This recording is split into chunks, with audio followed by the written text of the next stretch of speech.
বিসমিল্লাহির রহমানির রহিম। আমার যুবক ভাইরা এবং বয়স্ক বাবারা, আমাদের বয়স চলে যাচ্ছে, আমাদের সময় শেষ হয়ে যাচ্ছে, আমরা এখনো নামাজ পড়তেছি না, নামাজকে ছেড়ে দিচ্ছি। ভাই দেখেন, কেউ যদি ইচ্ছাকৃতভাবে নামাজ ছেড়ে দিল আর নামাজ পড়লো না, সে আর মুসলমান থাকে না।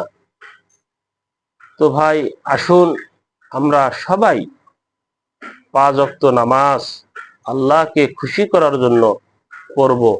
কেউ আর নামাজ ছেড়ে দিব না। আমাদের নবীজি ইন্তিকালের সময় উম্মতকে বলে গেছেন, আস-সালাত আস-সালাত আস-সালাত, তোমরা নামাজ ছেড়ে দিও না।